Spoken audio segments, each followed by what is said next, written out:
broadcast is now starting. All attendees are in listen-only mode. Hello, everybody, and welcome to the GALA webinar series. My name is Manuela Noske, and I'm the Communications Manager here at GALA. GALA is a global nonprofit trade association supporting the language industry. We are headquartered in Seattle, Washington, in the United States. Today, we're going to have a presentation by George Simeonov from TransGlobe International on the Balkan states and the state of the industry there. Before we get to the presentation, we have our usual housekeeping items to go over. First, we have muted everyone's lines to cut down on any background noise. If you experience any technical difficulties, you can let me know by using your chat box, and I will work with you to troubleshoot them. If you have a slow internet connection, your audio may be disrupted. If that happens, you can use the number listed on the GoToWebinar panel to call in using your own phone. We are making a recording of this presentation, and you'll be able to find it following the presentation on GALA's global website. All participants will receive a link. If you have any questions for our speaker, please type them into your chat box. We will try to get to as many questions as we have time for at the end of the presentation. Next, I'd like to introduce our speaker today. George got a bachelor's degree in radio communications from the Technical University of Sofia, after which he took 2 different jobs in customer support and sales for first a communication company and then a computer systems company. Then, about 10 years ago, he joined TransGlobe, moving through the roles of translator editor, project manager, and quality control manager to his current position as business development director and co-owner of TransGlobe International. All right, without any further ado, George, the floor is yours. Thank you very much, Manuela, for the kind introduction, and thanks to GALA for the opportunity to present this topic to you all. Hello, everyone. My name is George, as Manuela said, and I'd like to thank you for coming to my first ever webinar, especially to those who will be listening to it live. So today we're going to talk about the Balkans. How the Balkan countries fit in the investment picture and what we as language professionals can take from this. There are 11 countries on the Balkan Peninsula. You can see them here: Albania, Bosnia and Herzegovina, Bulgaria, Croatia, Greece, Kosovo, Macedonia, Montenegro, Romania, Serbia, Slovenia, and, to be geographically fair, also Turkey, or at least the European part. So 5 of them are already in the European Union. These are Bulgaria, Croatia, Greece, Slovenia, and Romania. And the remaining 5, excluding Turkey, of course, because it's not in Europe, are candidate members, and they should join the Union in the next 7 or 8 years. So, sorry, a bit of problem with my presentation, all is good. So the geographic and political economic factors of the region mean that there are many common features of the Balkan countries that are favorable for investments compared to the rest of Europe. For example, strategic location between the northern and southern European markets, developments in connectivity, which is actually a focus of the EU at the moment. One example is the new Air Albania. Also taxes, investment incentives, education, and labor cost. It is worth mentioning that the standard corporate tax in the Balkans is about 10 to 15% or 0% for some businesses, while the same tax in the rest of Europe is from 20 to 33%. Transport is also great and continuously improving, and despite the lower standards of living, all Balkan countries are currently growing their economies and showing great potential for investment. So, what can we say for each of these countries? Let me start with my home country, Bulgaria. It is an EU member. The country has a very stable currency which is tied to the euro and is also a member of NATO and the World Trade Organization. One rumor based on preliminary agreements, Bulgaria is rumored to join the Schengen area in 2019, which would be a great change for all of us and the businesses here. One of the best advantages for investing in Bulgaria is the lowest corporate tax. It's just 10% and it's 0% for industries with high unemployment rates. Rent is cheap, labor costs are low, there are lots of young and well-educated people, 62% of the population is of working age. There are 51 universities that provide almost 60,000 students annually. And the 98% of high school students study a foreign language. Most of the students study 2 languages and graduate with even more. The very strategic location of Bulgaria, on the crossroad of 5 pan-European corridors, 4 airports and 2 ports, Bulgaria is a key connection hub between the EU, the Commonwealth of Independent States, Turkey, the Middle East, Asia, and North Africa. So next, we'll explore our next door neighbor from the west, Serbia. Serbia has had a lot of reforms since 2014 in the state-owned enterprises and developments in the public sector. As a result, the government debt is reduced and the projections for 2019 show a 3.5% economic growth. The tax rate is also competitive at 15%, with several financial incentives for investors. And the potential for investments in the environment and the well-educated and affordable workforce put Serbia as another good candidate for attracting new businesses. Moving on, there is Macedonia. The country is the first one in the Southeast Europe to sign a stabilization and association agreement with the EU and enjoys free trade with EU, EFTA and CEFTA countries, Turkey and Ukraine. Taxes are also low. The government happily welcomes new investment opportunities and there's an abundance of skilled labor force for several industries like automotive, pharmaceutical and machinery. Croatia is our next stop, and the country shows an interesting trend. Due to the very strong tourism sector and extensive funding from the EU until 2020, which is almost 11 billion euros, the employment rate is rising, followed by the wages, of course, and this all leads to a spur of disposable income among the population, which provides a good opportunity for investments in the IT, food, and pharmaceutical sectors. There are expectations of about 2.7% economic growth in 2019. Next, Bosnia and Herzegovina. It's another EU candidate country who signed the Stabilization and Association Agreement in 2015. The country is characterized as an upper middle income economy, and in the second quarter of 2018, the economic growth reached 3.4%, showing an increase in production in agriculture, forestry and fishing, and also in science, technology and other related businesses. Most of the exports are from the manufacturing and mining sectors, as well as energy, textile, furniture, and there are positive forecasts on the growth of tourism.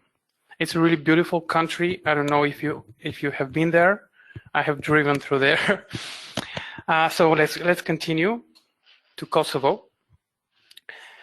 Kosovo is a potential EU member country also, and the country has also signed the SAA agreement. More than 60% of the population is under 60 years old, and Kosovo shows a great increase in GDP from 1.2 to 4.5% since 2014. The projections for the economy in 2019 reach 4.8%. An interesting fact, Kosovo is the 10th easiest country to start a business in. Our next destination is Albania.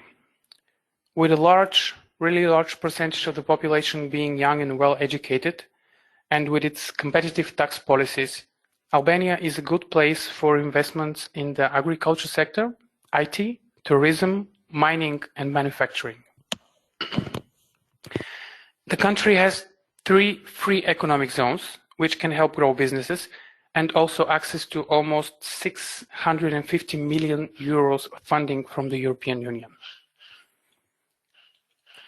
Our last country on the west is Slovenia.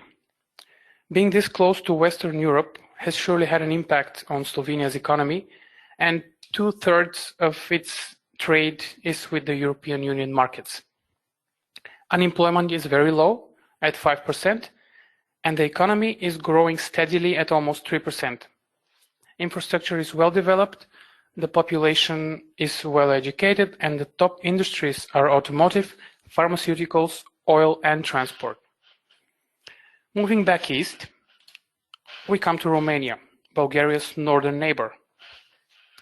The country is doing well after serious recent political reforms, and despite the critical moments, the economy is stable and growing. GDP has increased by 43 billion in the last 5 years, and the unemployment rate is very low at 4.9. The currency is also stable, very stable compared to the euro, and the economy shows a 7% growth in 2018 and is fully integrated European and a global market. It's even said to be Romania is even said to be the strongest economy in Central and Eastern Europe, dealing in the automotive, pharmaceutical, and food sectors. And last but not least, our southern neighbor, Greece. Greece is another member of the EU and is one of the top tourist destinations in the world. Population is almost 11 million. The economy is ever growing after the crisis several years back, and the GDP is stable with projections of more than 2% in 2019.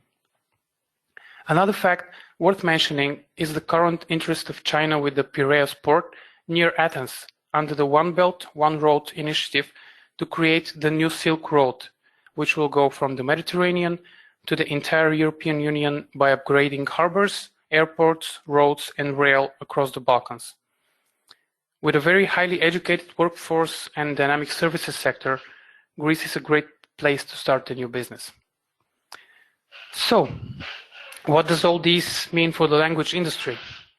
I hope I didn't bore you too much with all these statistics and economy figures, but let's see. Well, there's clearly a rise in businesses wanting to invest in the Balkans, and this has many reasons, as we saw earlier. Consequently, more companies equals more need for translation services.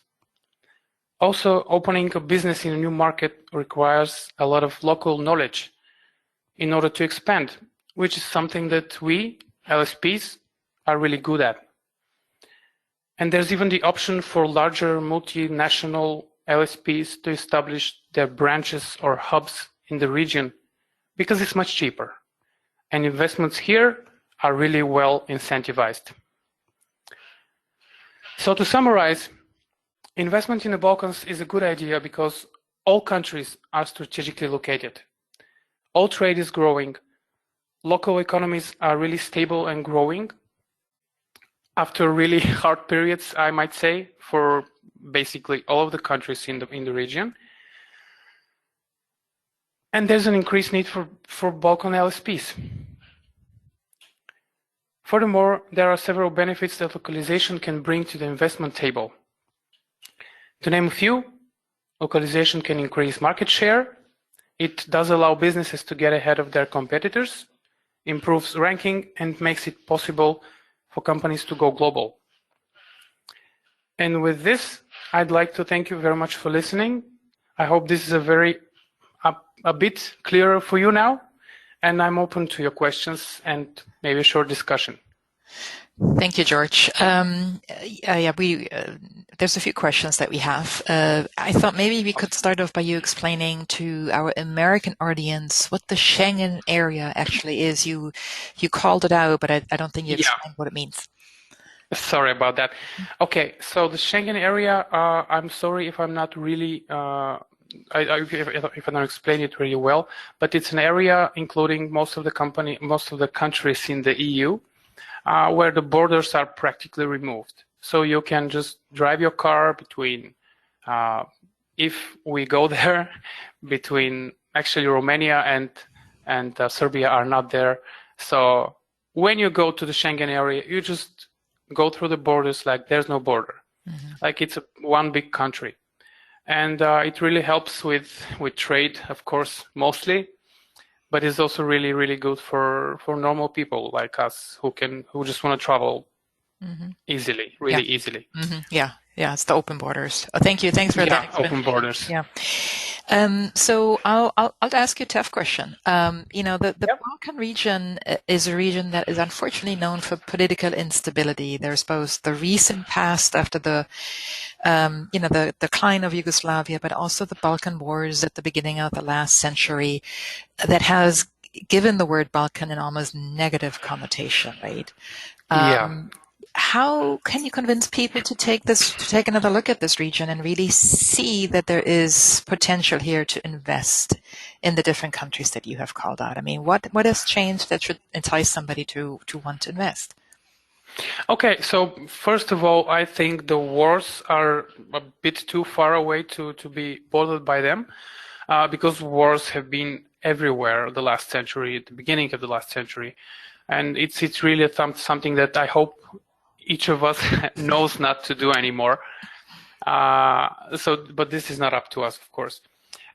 So about the political instabilities, yes, this is the only black thing about the Balkans, but the European Union really helps stabilize things and helps other countries that are not from Europe to be more sure, more secure that everything that is controlled or in some way incentivized by the European Union should be stable, and actually it has proven to be stable. Of course, I want to mention something that is a bit negative, of course, and it's a problem for the entire world, but it's really common here. In Bulgaria, in Romania, in Serbia as well, and most of the countries on the Balkans. It's the political instability on one side and corruption on the other. Mostly corruption.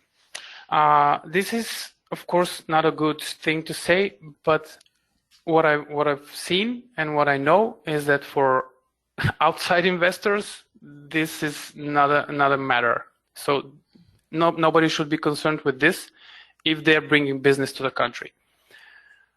Unfortunately, I would really like for the corruption to go down, as Romania started really strong actions to stop it. I hope it happens in all of the countries in the region. I'm positive, actually, because the EU has a really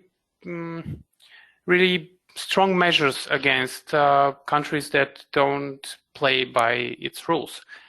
And Bulgaria and Romania, I think, are the last ones in the EU who are still catching up. Sometimes Romania is ahead, sometimes Bulgaria is ahead, but they both are, I think, the last two.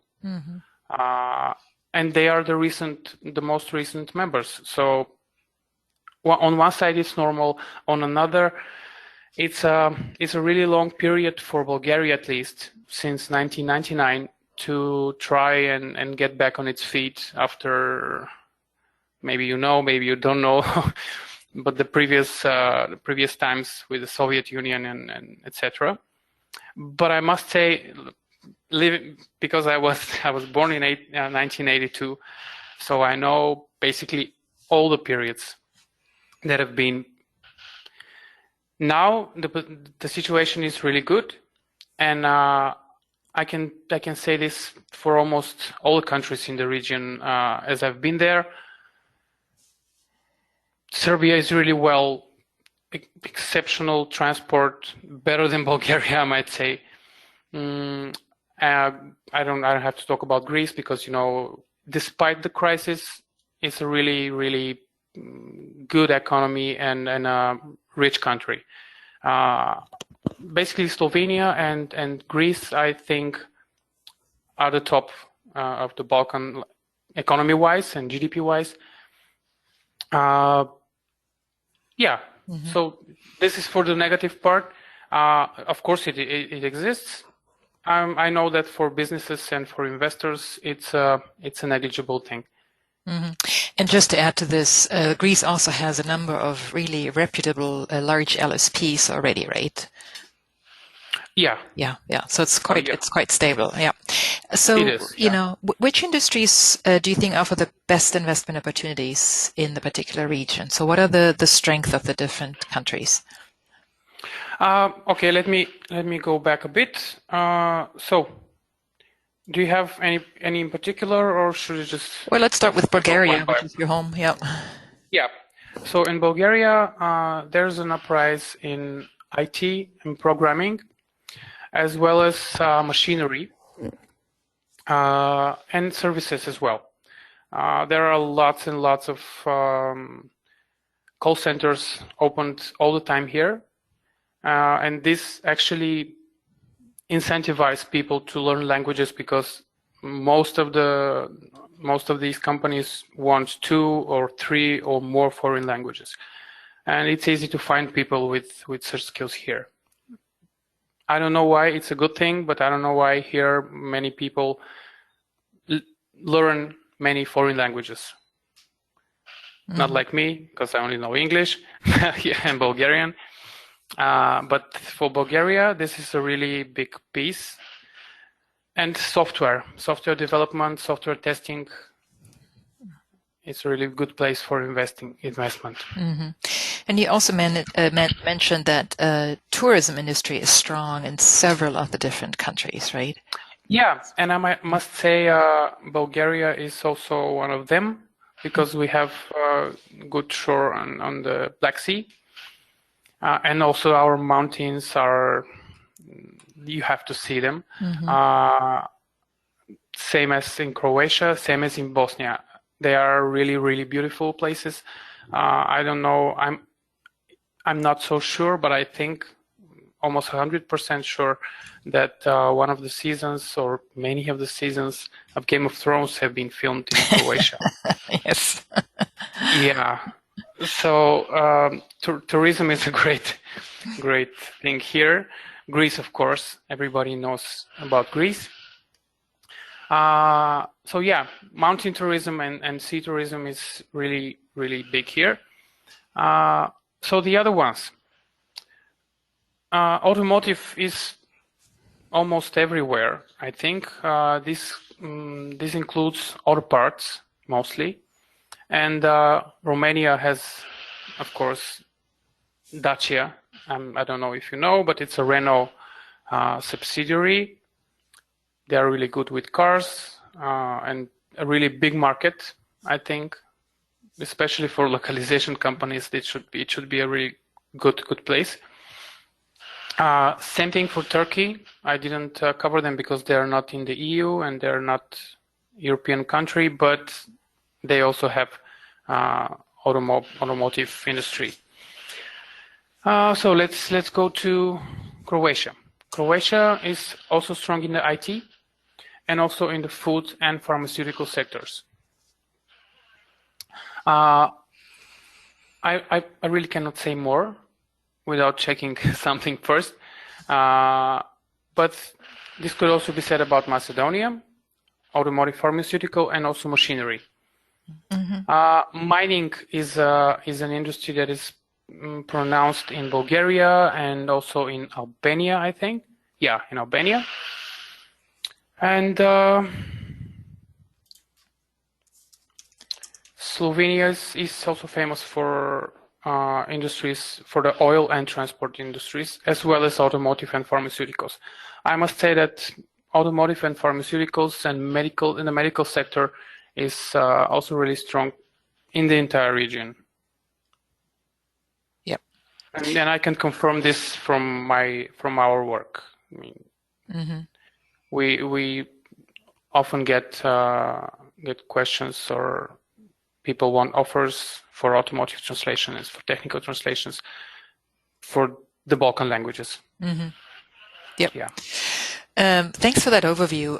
You mentioned something earlier, namely you mentioned that China has a vested interest in at least part of the region, thanks to their Yeah. Belt and Road Initiative, trying to recreate that Silk Road. Let me put you on the spot and, as a local resident, ask you, what is Russia's interest in the region at this point? Do they consider the Balkans still an area over which they would like to have special influence, or is that no longer the case? Well, it is it is still the case,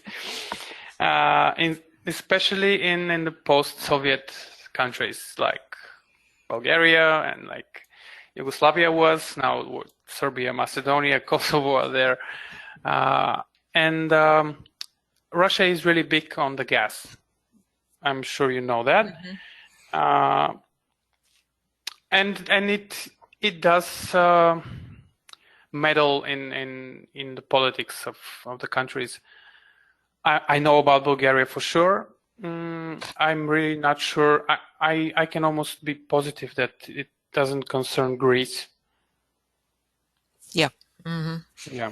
Yeah, and this is not supposed to be a political discussion, but I thought I'd ask. Yeah, thank you for the question. I really want to know more, but I don't really like politics. Mm-hmm. At least the black side of politics. Yeah. Yeah. Talk to us a little bit about the language industry in the area. So for your particular company, for instance, what are some of the most requested languages that you get? Okay, so most of our inquiries are for Romanian, Turkish, Greek, Slovenian as well.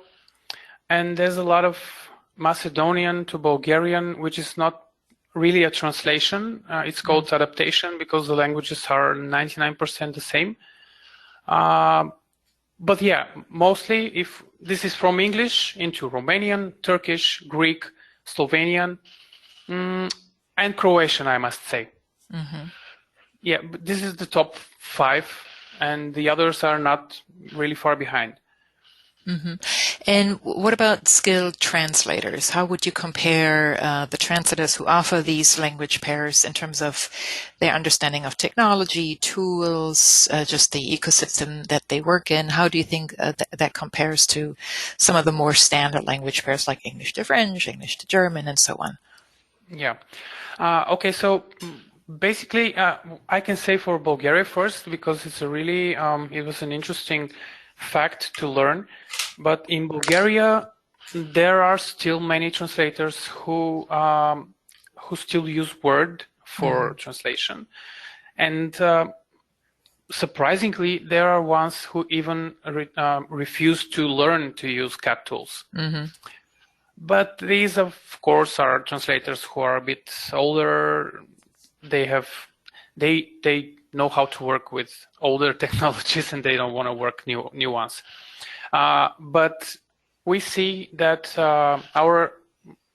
we have tried to find many new translators in the last 2 years, and we see that there's a lot of interest from students or freshly graduated people who are just crazy about wanting to learn software, and they can basically start in 2 days, learning like 5 or 10 CAT tools.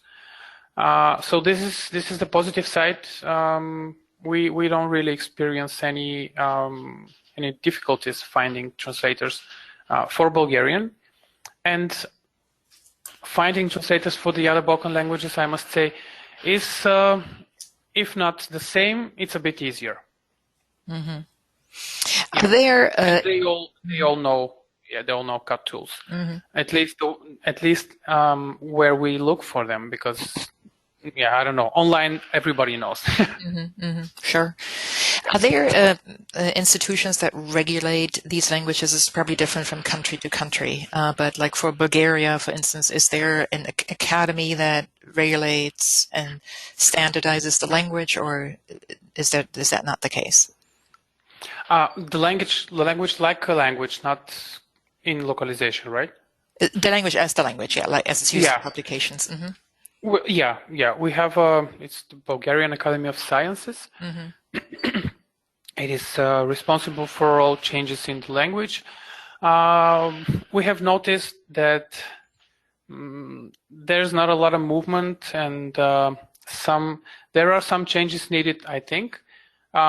We have been thinking about or talking with some other partner companies in Bulgaria about doing something, because there is here translation for people means that you sit on the computer and you translate in Word. Nobody understands what is localization, especially amongst the end clients, the normal people who are not translators. Of course, the LSPs know, but it is really hard to explain to a Bulgarian who is not a translator what localization is and how the cut tool is not machine translation. And it's okay if we use it. So this is something that the population needs to be educated. And we want to do that. We have tried several things, and we would like to do an association here in Bulgaria doing that. But it's a bit far in the future. So you just didn't have a lot of training and education ahead of you, which is normal, right? Yeah. And we actually do the trainings in-house, and we have a trainer on staff, and we just call the translators, tutor them, and then let them go. Yeah. Thank you. Let me close it out with a final question, and that is, can you talk to us a little bit about the greatest challenges that you have observed and seen in your business with regard to localizing either into Bulgarian or out of Bulgarian? Like, what are some of the biggest issues that you regularly encounter? Okay, so the biggest issue on the top of my head, I'm sure not for just us or not just for Bulgarian, it's the deadlines, and this, I think, is a result from moving towards machine translation, moving towards automated translation, and I think for some people or for the large corporations, the present is a bit further ahead than it is for them. So they really think that all the tools that we have allow us to work much faster. And I'm sure many of my colleagues will share this experience. It is a really fastly growing market, and localization will get faster with time. Just not that fast as the big manufacturers think. So the biggest problem actually is the short turnaround time that is required. We're still managing, of course. It's not. We are happy to work with many companies that understand, how many words per day is normal, how many words per day is too much, and then they know that the translation shouldn't be sent to the LSP on the last day possible, etc., etc. But yeah, this is one of the main problems. The other problem for Bulgarian, I will say, it's really hard to find good project managers because there are not so many. I don't know, LSPs in the country, or LSPs using project managers in the country. I'm not sure, but half of our project managers have started from zero, from scratch, never been in the localization industry, and just came with us and learned to do it.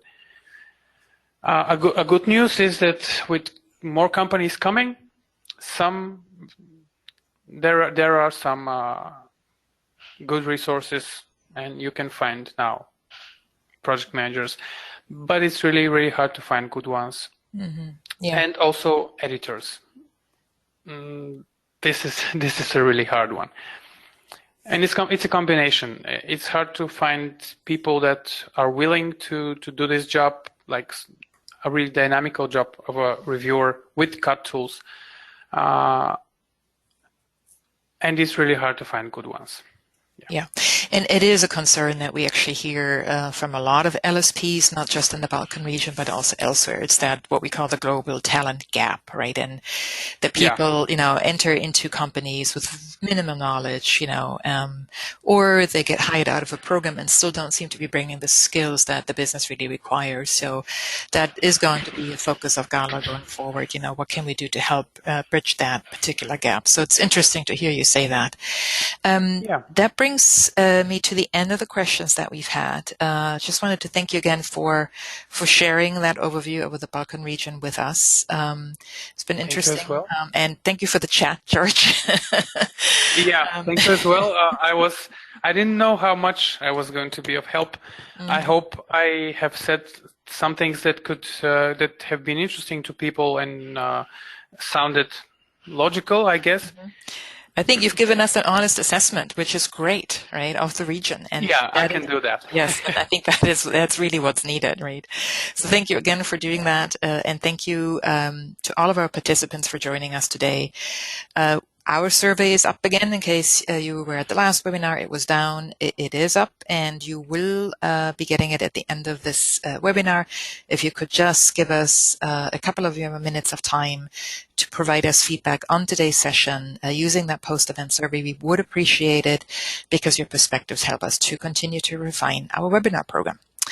And with that, I wish you all a good day or a good night, depending on where you are. And I look forward to seeing you at another GALA webinar in the new year. Thank you all and goodbye. Good day. Bye-bye. Thank you.